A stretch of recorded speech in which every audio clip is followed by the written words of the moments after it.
And that's probably our 5 minutes. People can join us as we get going if they'd like to. So we're a small group, but that's very nice. Thank you very much for coming along this morning.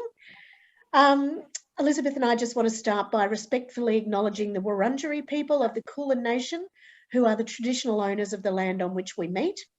And we pay our respects to their elders past, present and emerging. Today's theme is caring for yourself, self-care, or how to live well with dementia. So I'm going to open with a question for Elizabeth. Elizabeth, if I've just received a dementia diagnosis and I feel really flat, maybe even depressed, do you have any advice for me?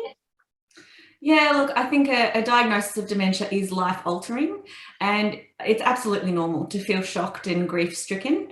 But there are many supports out there to help in both finding useful information, linking into support groups and sourcing funding. And there's also services like counselling to help work through your feelings of grief and distress. So it's really important to connect with people and ideally bringing your family and friends along for the ride.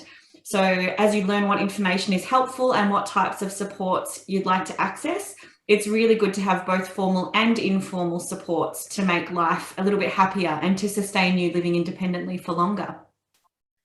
Thank you. I feel like sometimes there's a stigma associated with having a diagnosis of dementia that isn't there with a diagnosis of other diseases. Is there anything I can do to maintain my sense of self? Yeah, look, I think it's really important to promote that dementia doesn't change who you are. So the best advice that I can suggest to people is to focus on your strengths and capabilities rather than deficits.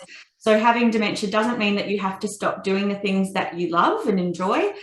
It might just mean doing things a little bit differently or accessing some supports to be able to continue to engage in those things.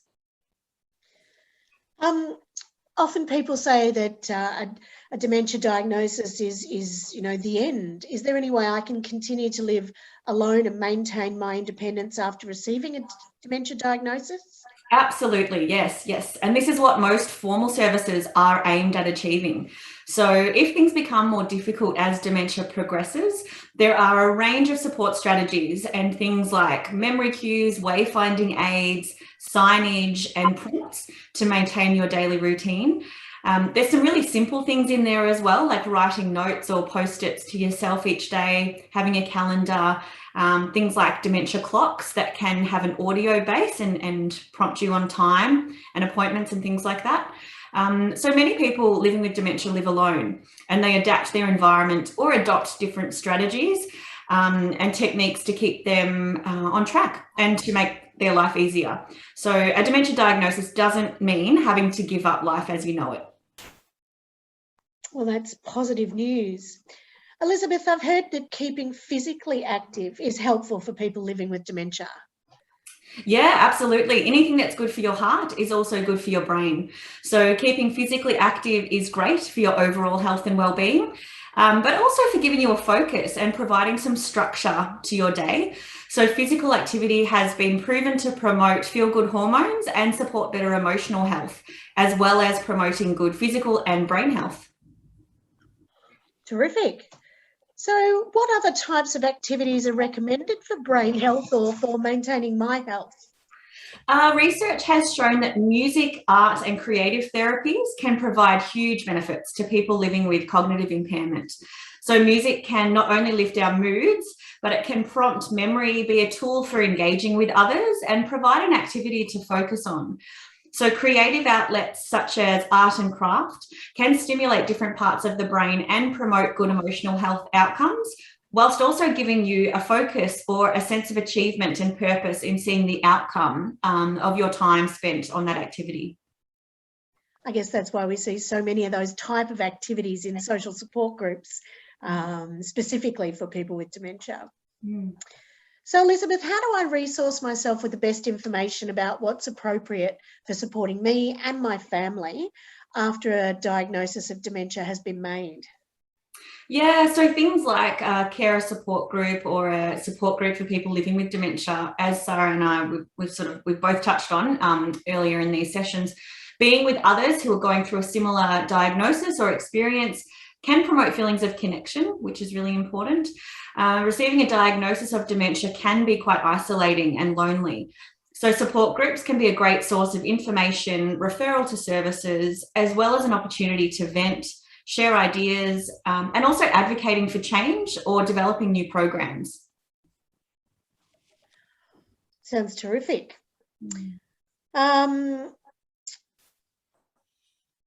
So some of the key points, I guess, that that we've touched on, or you've touched on, Elizabeth, is that dementia doesn't change who you are. A diagnosis doesn't change you from one moment to the next. It is possible to still live well with dementia. Yeah. It's important to remain active and engaged, part of your community. Talking about dementia is important to reduce some of that stigma around having the disease, and using empathy instead of sympathy when supporting someone with dementia is quite important. Doing things with the person, not for the person. And if you're not happy with treatments or supports, speaking up, asking questions, going somewhere else, choosing another provider. I think that's a really important point to make, that if you're not happy with the care, you're the customer, you can choose who provides that service to you. Yeah, absolutely. And I think another thing it's worth mentioning is a big part of what we do as service providers is helping to resource family carers and informal supports and sort of the network around the person with the diagnosis. So if we can help resource and provide strategies and to sustain a family carer in their caring role, that obviously means a better and more sustainable outcome for everybody. Yep.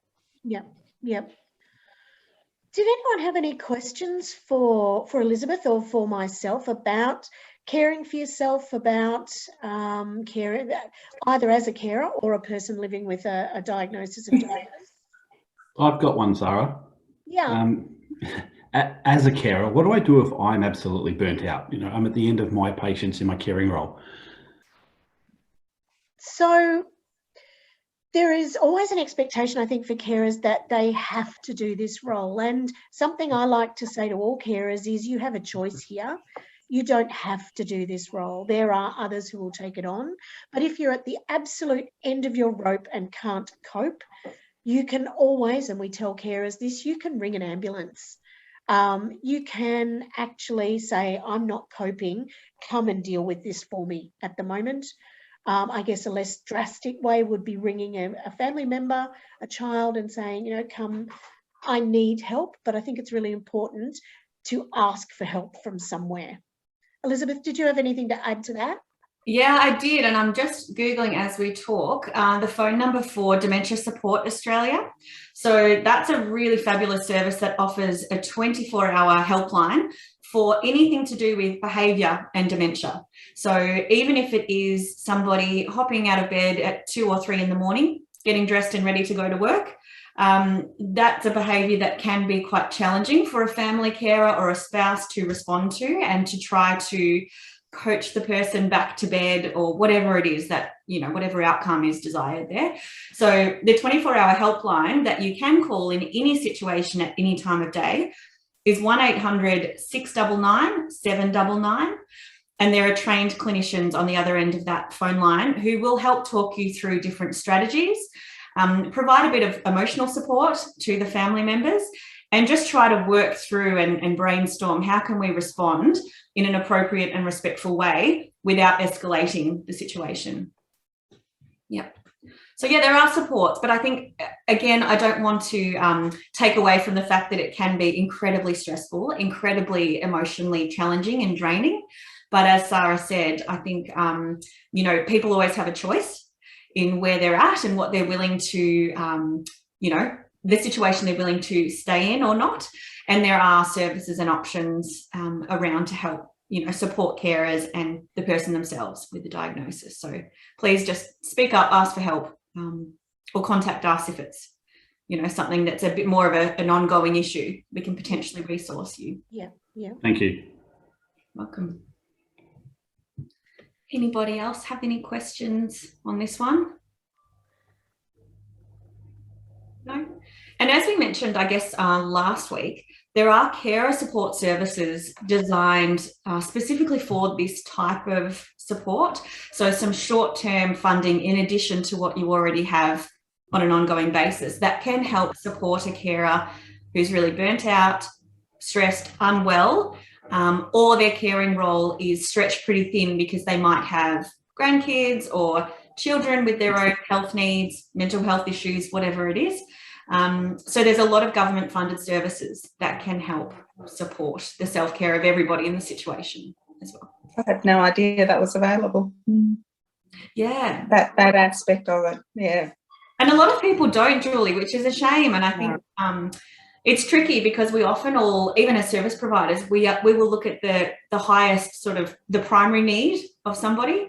And so if you are linked in with a service like Caledonia, I imagine day respite is what everybody thinks you're there for. So you might not be asking for anything outside of that. Yeah. And Sarah might not be aware or her team of, suggesting other services unless the conversation leads itself to highlight that need. Unless we speak up. Yeah. Yeah. Yeah. But actually it's an interesting time, I guess, to mention that Sarah and I often talk about collaborative programs, events, community expos, and trying to work together. So different organisations that provide different services.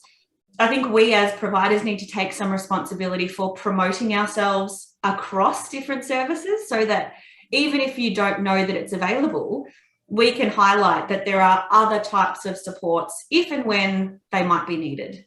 So we're always working on that one. We are. Yeah. Awesome. Well, this is a very prompt session then. It is, isn't it? I guess one other thing that just springs to mind, and Sarah and I were talking about this yesterday, are things like carer events or a retreat or a break or residential respite, the types of things that a lot of family carers aren't aware of, but in helping to sustain somebody in an informal caring role, there are services and funded supports available specific to the carers of a person living with dementia that we can put together. That could be a weekend away with other family carers. It could be even some time with the couple, say if it's a spousal relationship, so the person with a diagnosis might be married to their primary carer, the two of them could benefit from some time away with some other couples in the same situation. So there are a whole range of services that offer, again, that outside the box type of support that can just help you catch your breath and then come back to the day-to-day routine with a little bit more energy and, enthusiasm, I guess. Yeah, I think that sounds amazing because even though I find that sometimes I do need a break, I need respite, but this, as we mentioned on a previous session, there's nothing available for the stage that my husband's at. So that I hadn't, again, I had no idea that there was even anything that we could go to together that would still be a break for me. And not, that's amazing. And I think this is one of those things that Sarah and I, again, Sarah, I hope you don't mind me dropping you into this, speaking for both of us, we talk a lot about new ideas and new initiatives, but it's a tricky thing to promote sometimes because particularly if we're talking about people living with younger onset dementia, we probably need to engage more proactively with the NDIS or with the local area coordinators or support coordinators to really promote that we can provide a whole range of services. We do have some funding available, but we need to know where the needs are and we need to know how to advertise it so that we really do appeal to the types of people who are really needing that service, if that makes sense. I think the marketing of these things it's a bit of an ongoing, not issue, but it's just something that we're trying to figure out what the best way is of us trying to, promote new ideas or a new type of couples retreat or respite program. Yeah, so it's great to hear from you too. Thank you. Yeah, awesome. Yeah, we're working on it. We reassure you that we're working on it. Yes, yeah. And your ideas and suggestions, Amazing. yeah, that's what will guide us. So it's great. Awesome. Yeah. Well, if we don't, yeah, I'm realising more and more that if we don't speak up, it definitely won't be any change. Sometimes if we speak up and it's not possible, but other times, by the sounds of it, mostly it would be possible. So yeah, thank you. Yeah, very welcome. Yeah. Sarah, is there anything else that springs to mind for you, or we'll just No, very no, short and sweet? as long as people know where to reach out for assistance. They don't have to remember what's everything that's available, but just remembering one number to reach out to can probably put you in touch with whoever you need. Yeah. Great. Thank you very much, everybody, for coming along. Yes, thank you. Thank you. And we'll Thank hope you. to see you either tomorrow or next week for our final few sessions. Yeah. Thanks Thank very you much. so much. Have a good day. Thank you. Bye-bye. Bye. Good day all.